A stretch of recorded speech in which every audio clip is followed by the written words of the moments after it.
All right, so I promised Marko that I would not cry during this interview, but I cannot promise the same for all of y'all. So I'm Maggie. One of my core beliefs in life is that we are put on this world to leave it better than we found it, and sometimes life can get in the way. But I think what's been so inspiring in meeting Marko is that he hasn't let the things that have happened to him get in the way. So obviously he introed you a little bit, but your journey is so inspiring. Tell us a little bit more about your story. You know, in 2008, I left Kenya going to Alaska, a place I didn't know how it looked like or where it is. But then I have a good excuse for that. In 2008, Google didn't work in Kenya, so I couldn't Google where Alaska was and how it looked like. Ended up in Alaska. It was just like midday, but it was actually at night. Big culture shock. But, you know, I enjoyed being in Alaska, a young man in his early 20s, away from his parents. I have to make my own decisions, so it was fun. I enjoyed. We did a lot of fun experiences as I was studying and running. So tell us a little bit about how you ended up in the wilderness. Why did you decide to take that run? In 2011, I had my cousin who had joined me in Alaska 2010. He called me, wanted to talk. A Friday afternoon, but I didn't have time. I said, oh, we'll talk later. I thought it was going to be a boys' talk. I go back to the house. He had hanged himself. I was so depressed in a very short period of time. Took some antidepressants and went for a walk or a run. Woke up, and I walked back to a hotel. Not that I had planned to walk. I just wandered around, ended up in a hotel lobby. And that's where I knew how long I was out there. A guy at the lobby asked me where I had been for 3 days. November in Alaska. Very cold. 3 days in the wilderness, that is awfully wild. So, you know, you and I have talked a lot about how you have kind of had to make a space for yourself, right? In the Paralympics, the type of running you do it's not its own. So in the face of extreme challenges, everything you've dealt with, like what really keeps you going? Like what motivates you? You know, knowing what counts, what are your priorities? Because even after my accident, I asked myself, and that is where my recovery began. Why am I in the hospital? Why have I lost my both feet? But then I realized I cared so much about everything at that time that was going on around my life. So then I learned to prioritize that there are some things that I don't have control over, and then things that I have control over. So I focus on what I have control over, and it counts. So that is what pushes me when I feel like this is so tough, but then I don't have an option. I have to do it.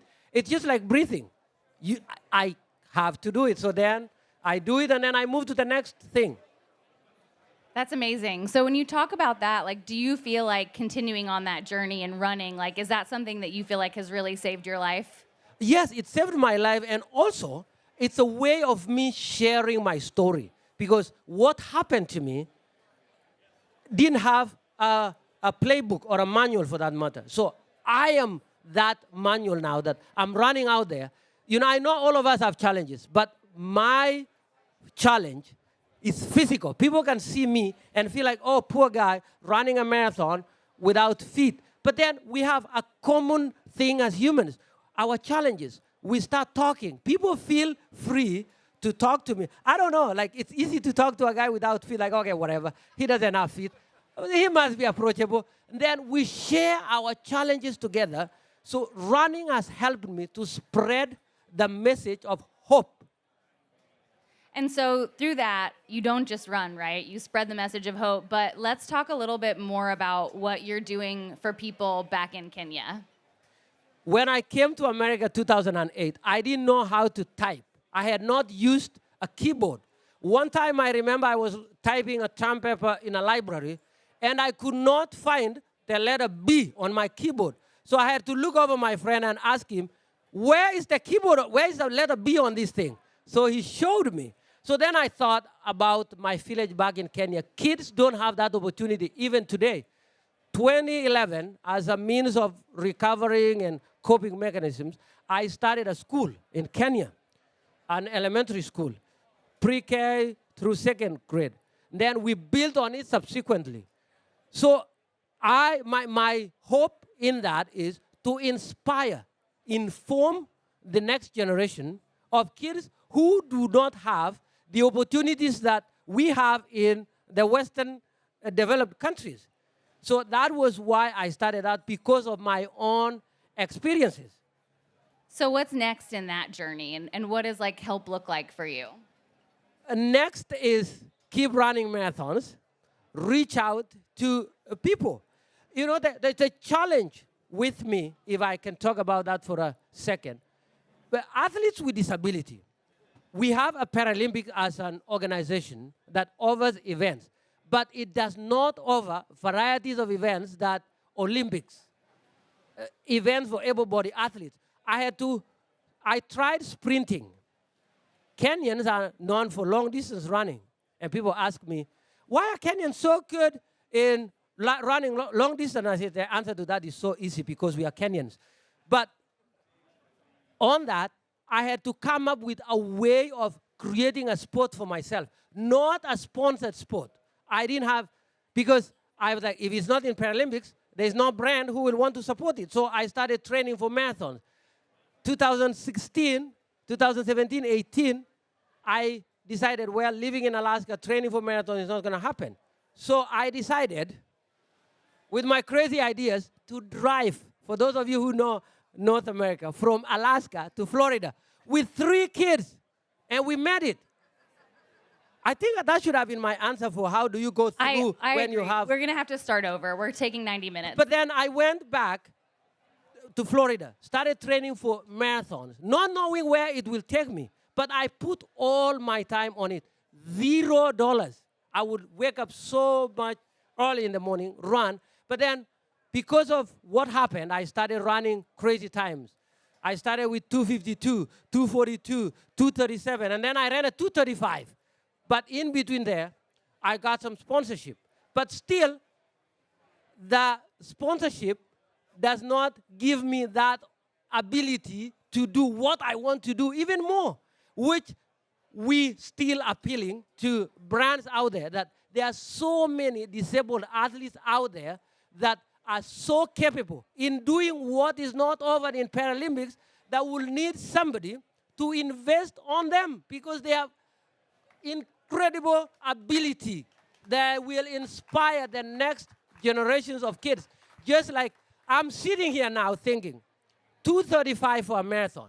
We don't want that thing to be there for 10 years. We want a kid to break it next time in London, Berlin, New York. But how are they going to do that if nobody is investing on them? So all the investors that are out there, invest on these athletes who do not even have a sport in Paralympics or the World Championship, so that they can inspire the next generation.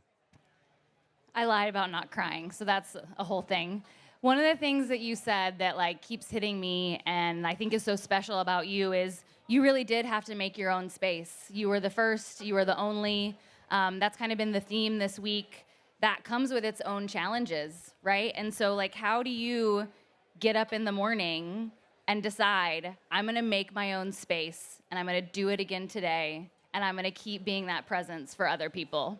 I ask myself questions sometimes when I see things going around. I say, somebody should do something. Someone should do something. But then one time I thought, who is that somebody who should do something if not me? So that is why I wake up every morning saying, I want to make sure that athletes with disability have a spokesperson, have a role model that they can look up to prove that even with our disabilities, it's not a limitation. Our inner power is in us, and given a little support, we can inspire the next generations of human beings. I love that. One of the things you also said to me was that the thing people forget is if they can't see something right in front of their face, then they don't know that it's there. They don't know that the opportunity exists, and I think that goes for brands too. And so in our last 2 minutes, what is kind of the final advice you would give to somebody who's trying to make their own space and trying to be seen? I always tell them, good deeds do not expire. Keep doing the good things. Someone out there will see you. Someone out there will reward your good deeds. Let's keep doing it. And of course, diversity. We, as brands out there too, you have to expand your diversity. You know our diversity, our differences is our strength. Because of how different we are, that's why we are able to do the amazing things that we are doing. Imagine if one person, or if all of us liked one brand, loved one brand.